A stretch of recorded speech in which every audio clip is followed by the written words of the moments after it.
So, I went and saw that new Joker movie today.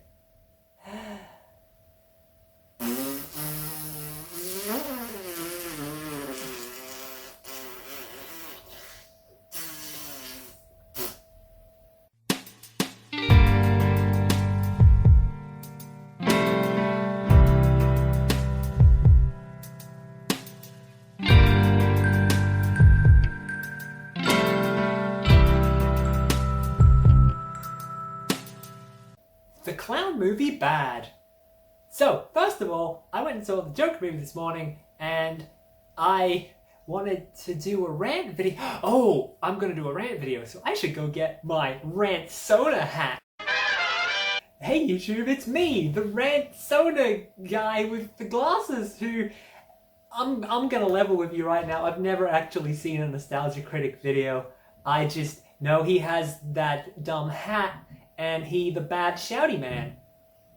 I've only got time for one bad shouty man, and that's the angry video game nerd. Ass! And that's only because he is playing a character, and he didn't get into some sort of protracted legal fight with all his former employees or something.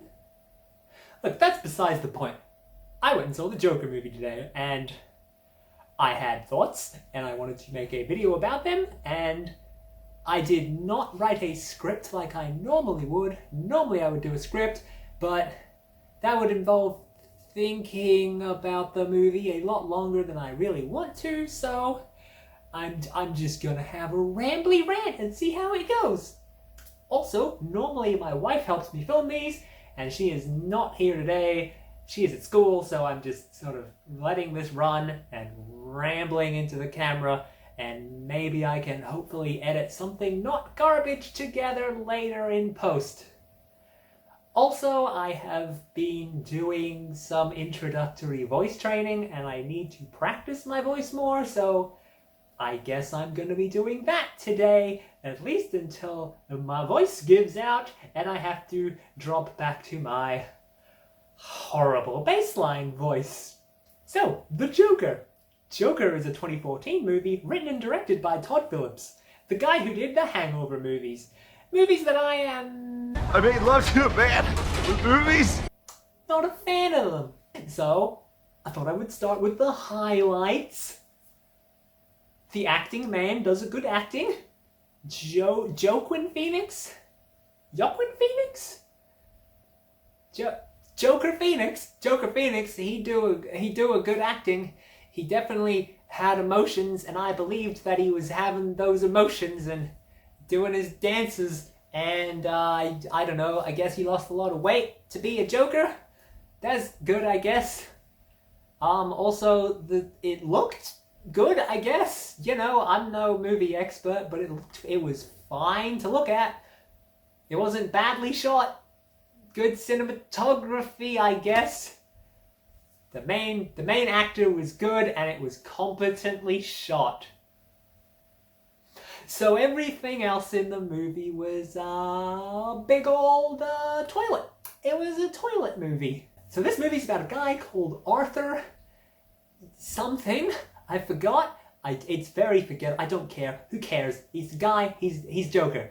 Joker, he's a guy. He's mentally ill, and he's kind of a weird loner, and he lives with his mom, and I guess she's also mentally ill, and he works as a clown, but he sucks at it, and mostly his job seems to be being one of those guys who stands on the street and spins signs. But then some teens steal his sign and they beat him up, because society bad. The society did a bad to him.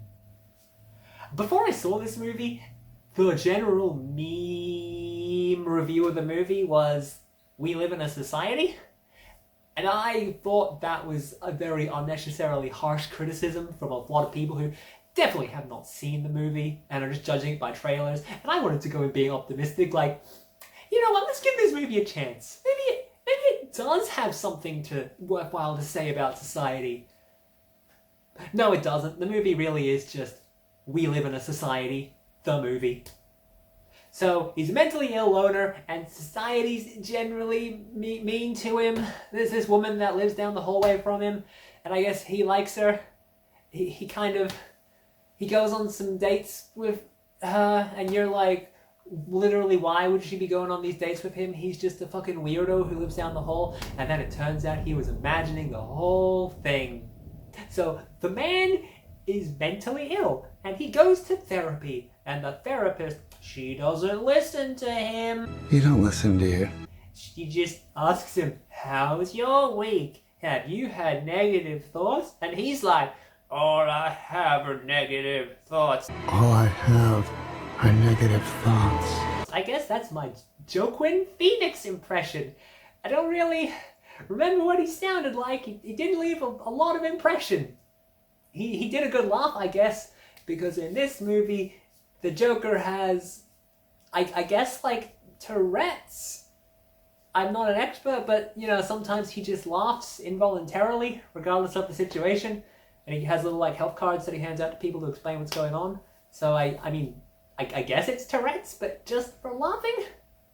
Because, I don't know, what if the Joker laughed because he was mentally ill? He's on lots of meds. Then one day, Arthur, the main guy, he's on a train, and some guys are mean to him, so he kills them, shoots him with a gun, kills them, and then it's on the news like, oh no, somebody shot these guys. And Thomas Wayne, Batman's dad, he's on the news, because it turns out those 3 guys worked for Wayne Investment. In this movie, the Wayne family, they basically just seem to be a bank. There's no, like, Wayne Enterprises, and Thomas Wayne doesn't seem to be a doctor at all. He just seems to be a generic rich capitalist. Anyway, these guys work at his bank, and he's like, somebody shot those men because they worked at the bank, and they were jealous of all the rich money they had. That guy was dressed as a clown, because he is a clown. All these clowns in society that don't like the people with the money. I'm running for mayor because I'm rich and I'm gonna help everybody pull themselves up by their bootstraps, because Thomas Wayne's just a shitty capitalist man in this, I guess. You know, usually in Batman stories, Thomas Wayne is very morally a good person, because you kind of want Batman's parents to be good people, so that way you give a shit when they get killed. You feel sad for Batman that his parents are dead, but I mean, it's an interesting take, and it's fair enough, and, like, you know, Batman's a little kid when his parents get killed, so it's not like he would know that his dad is shitty, I guess. Anyway, Thomas Wayne's on the news, and he's like, these clowns that don't like rich people. And then everybody in Gotham is like, boo, we hate rich people. Let's all dress up as clowns and to go to do protests. And they all hold up signs that literally say, kill the rich. Because, you know, that's what all protesters are like. Look, you know, guillotine the rich, but, you know, we're all out there with our signs saying, kill the rich. Then Arthur kind of mulls around. He wants to be a stand-up comedian, but he sucks at it. And then somebody films him being a sucky stand-up comedian, and they send it to fake Jay Leno, and fake Jay Leno has it on his fake Jay Leno show, and he's like, haha, look at this loser comedian. But then I guess it goes viral, 1980s viral, because it's set in the 1980s. And then they invite the Arthur on the show, and then he's all like, woo. He goes on fake Jay Leno, and God help me, Joker really does give a speech about how we live in a society and people aren't civil anymore. Ooh. Think of the children. Nobody's civil anymore. Where's the respect? Ooh. So much for the tolerant left. And then he's the comedian. He's like, boo, fake Jay Leno, you invited me on this show so you could make fun of me. So then he shoots him. Meanwhile, there's a big protest happening, and then when the Joker kills, fake Jay Leno live on TV, the little protests turn into crazy riots, and all these clowns are running around Gotham, like setting fire to cars and burning things. And, the police arrest the Joker, and then while they're taken into jail, the protesters kind of overturn the police car and they let the Joker out and they're all like, yeah! And then the Joker gets on a car and he's dancing. Because, I mean, I guess, you know, people who don't like wealth inequality, they love murderers. Murderers who go on TV and admit to the murders they did and then they murder a man live on TV. Which, for some reason, the TV did not cut well before. You'd think they would have, when the Joker was like, hey, I confess to these murders I did, they would have stopped airing it. But no, they let the TV roll long enough for the guy to get murdered live on TV. And that's pretty much the end of the movie. And then Joker goes to jail, I guess, and he's in jail, and he's like, haha, I'm laughing about things. Oh, and at the end, the Waynes get shot. They're like coming out of the movie, and like a random clown comes up and shoots the Waynes because he doesn't like rich people and Thomas Wayne's a dick. So this is a movie where Batman's parents get killed and you don't feel bad about it because his dad's just a rich asshole who's, you know, boo, people who don't like rich people are bad. And Martha Wayne is like, because she has no dialogue. She is a woman wearing pearls. And you better believe that string of pearls gets broken, because why wouldn't you shoehorn Batman Wayne murder into this Joker movie? So yeah, they include Batman's origin. But this movie where the Joker already exists, and he's clearly like 40? Which obviously means by the time Bruce Wayne trains and becomes Batman and he's running around as Batman, Joker's gonna be 60 goddamn years old. Just 25-year-old Bruce Wayne beating the shit out of 60-plus Joker. Who... See, traditionally in the comics, the Joker is very smart. You know, he's crazy, obviously, but he's very good at developing elaborate plans and schemes. And in this movie, the Joker's just a guy who, impulsively shot some people on the train, and then some riots happened, and then he went on TV and said we live in a society, so I guess he's a hero to the poor, because what the poor really want in a hero is a man who did a murder live on TV. And not even like a rich guy. I mean, yeah, Jay Leno owns like 10 million fucking cars, but is he really like the symbol of the oppressive, you know, upper class, the wealth? Yeah. So yeah, in this movie, the Joker is he's a mentally ill loner. He's a crazed lone wolf gunman. You know, he's that American right-wing Fox News explanation of what every you know, mass shooter is. This, you know, he just goes out and shoots people because he's lonely. He's not a bigot, you know, he doesn't have a weird racist agenda. The Joker didn't get radicalized on 4chan by alt-right. He just a mental ill man who lonely. What if society weren't so mean to him? Would he have done a violence? Makes you think. Also, the Joker might, I guess he's Batman's brother. Or he isn't. Or he is? Because it turns out in this movie the Joker's dad is the Joker's mom claims that Thomas Wayne is his dad because she had like a secret affair with him. But then Thomas Wayne's like, nah, your mum's just delusional and she adopted you. But the mum claims like, oh no, he just forged all those adoption documents and had me put in a mental institution because I was letting you get abused by my many boyfriends. Oh yeah, Joker was abused as a child in this. So he's a child abuse victim with mental illness who goes on to be a crazed, you know, violent gunman because people with mental illnesses are dangerous. Also, there's a dwarf in this movie and he really is just there to be jokes about how he's a dwarf. I mean, the jokes are framed as if the people making fun of the dwarf are assholes, but they still put the jokes in there. There's still no real reason to be Seems like Mr. Hangover just really wanted to have some jokes about, hey, do dwarfs call it miniature golf or regular golf?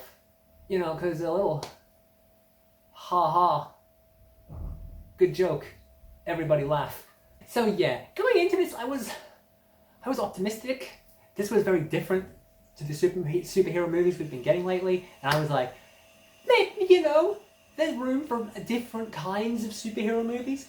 Yes, a Joker origin story is inherently a stupid fucking idea, but maybe there'll be something interesting out of this. But, I mean, there wasn't. There was nothing interesting about it.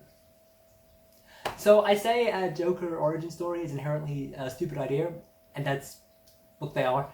Joker origin stories they're always bad. You know, that's why The Dark Knight didn't have one. Like the thing where the Joker just, whenever, you know, he would just make up stories about his past, and he was obviously just making up different stories to tell different people. You know how the Joker, you know how he had no name, no other alias, nothing in his pockets but knives and lint? You see the thing about the Batman story. Batman's parents are killed by a random act of violence. Batman's living his happy life, happy perfect childhood life, and then, you know, a man just comes up, kills his parents out of nowhere, no reason. So then Batman grows up to fight crime. And so obviously, Batman, motivated by a tragedy of random violence, his main enemy is a living symbol of random, unpredictable violence. That's why the Joker's all like, woohoo, I'm crazy, you can't predict the crimes I'm gonna do. Because he represents our fear that crime and violence is random and bad things could happen at any time. It's not rocket science. You know, what's the Joker's backstory? Who is he? We don't know, because the whole point is that literally anyone on the street could be the next Joker, because you don't know who the next, you know, where the next violent attack's gonna come from. You know, mass shootings. You know, everybody's always like, oh, he seemed like such a nice bloke. Because, you know, it could come from anywhere. That's the fear, that anyone could turn into, you know, anyone could do violence to you. That's the fear. That's why the Joker works. That's why maybe he works best when he doesn't have a backstory, because he's random, and that's what makes him scary. He's not scary if he's just this kind of socially awkward, generically mentally ill guy. Like, he didn't have any specific diagnosis. He was on 7 medications, but there's, you know, we don't know what any of those medications are. He's got like his journal that he writes all his jokes in, and randomly there's also just a lot of pictures of like naked women and also skeletons in them, because, you know, ooh, crazy. You look at him, he's all obsessed with, I don't know, sex and skeletons. Skeleton sex! Like we all wouldn't bone a hot skeleton if we could. This boy here, for one time, the gold standard Joker origin story, even if on reflection really it is not that good. It never was. It's fine. It's possible. The Brian Bollard art's very nice. Look at that cover. That's iconic for a reason. Anyway, the point is, this Joker origin story had somewhat of a point. In this one, the Joker's origin story is that he's a failed comedian who his pregnant wife gets electrocuted by the toaster and dies. And then he also falls into some chemicals later in the story. But, you know, his wife randomly dying for no reason makes him go all crazy and nihilistic and turn into the Joker. And it is in text framed as being a direct parallel to Batman's origin story. You know, where his parents were randomly killed by a random act of violence. The point of the story is, you know, it's trying to say something about how the nature of, you know, tragedy can affect you in different ways, and some people it can strengthen them and build it up, and I guess some people it breaks them and makes them turn into a crazy murder clown. And in the middle there's Commissioner Gordon, who the Joker does some random criminal violence to, and he tries to break him, but he doesn't. Like, I guess the point is that, you know, the point of the story is that even horrible tragedies can happen to you, you can, you know, you can live through them without being broken.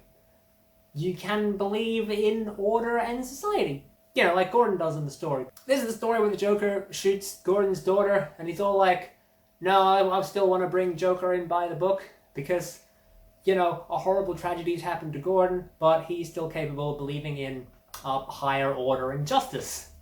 And, you know, not vengeance, justice. This is a Joker origin story that it's this origin story that exists because it is making a point. The Joker, the movie, the Joker 2019 movie, is not making a point.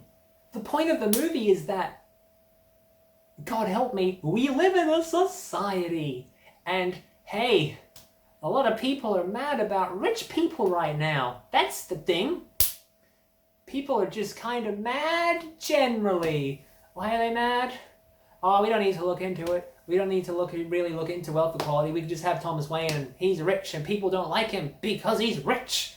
There's no talk about how, you know, maybe Thomas Wayne is rich because him and his family profited from the, you know, the exploited labor of workers for generations, for 200 years?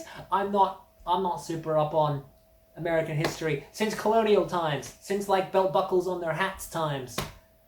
No, he's just rich, and people don't like him because he's rich. Also, there's a garbage strike going on in the movie, which I really feel like was just so they could have piles of garbage everywhere.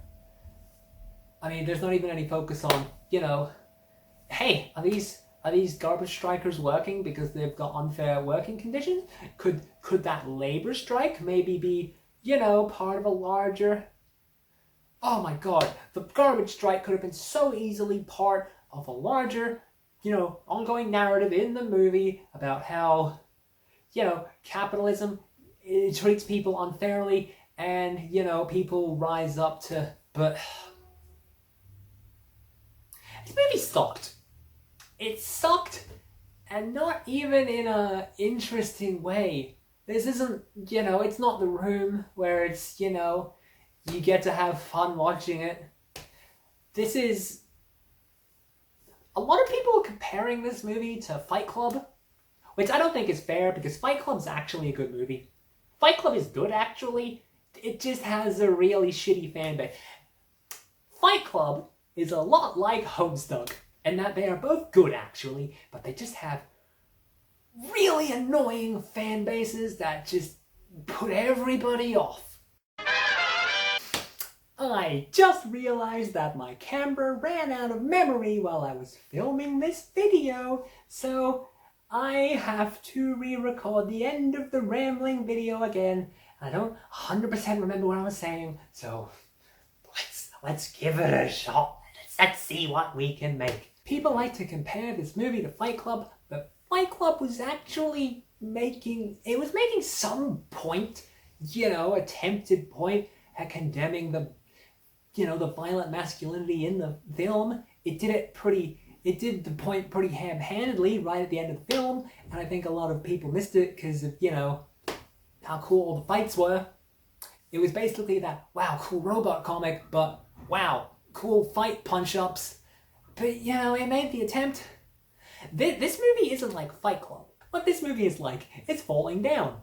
You know that movie about the white guy who, you know, he live in a society, he a middle-aged white guy, but he gets stuck in traffic sometimes, so he gonna go on a violent rampage with a baseball bat, and he's gonna maybe get a gun and threaten teens who I have a sneaking suspicion were a minority, and he's gonna, you know, threaten to attack, assault the Korean grocery store owner because he's charging more for Coke than white man wanna pay.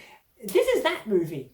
It's just a white man going on an angry rampage about society because, ooh, it's society. It's a weird, rambling tweet thread dressed up as a movie. But at least at the end of Falling Down, the white guy got killed. I think. So that's the end of this, you know, rambling nothing about the Joker movie. Joker was a technically well-made film that had nothing to say about anything. It had nothing to say about the Joker as a character. It had nothing to say about superheroes as a concept or supervillains as a concept. It had nothing to say about society as a thing besides, ooh, people don't like rich people these days. The people sure like to protest things. I paid $11 for this movie. Fuck this movie. And now it's time for me to thank the people who helped me to deal with living in a society. It's my lovely Patreon backers. So, special thanks to Booperdoop0965, Christy Williams, Debbie LaCroix, Gail Frisbee, Malix, Michelle, Shirley, Unsurpassed Travesty, and Victoria! I swear I really did intend for this to just be a very short, just get my thoughts out there video, just off the cuff, you know, top of my head, and it really kind of apparently got away from me and I accidentally made this sprawling, rambling mess, and if you got to the end of it, thank you for sitting through all of that, I guess. Hopefully the next video will be much more scripted.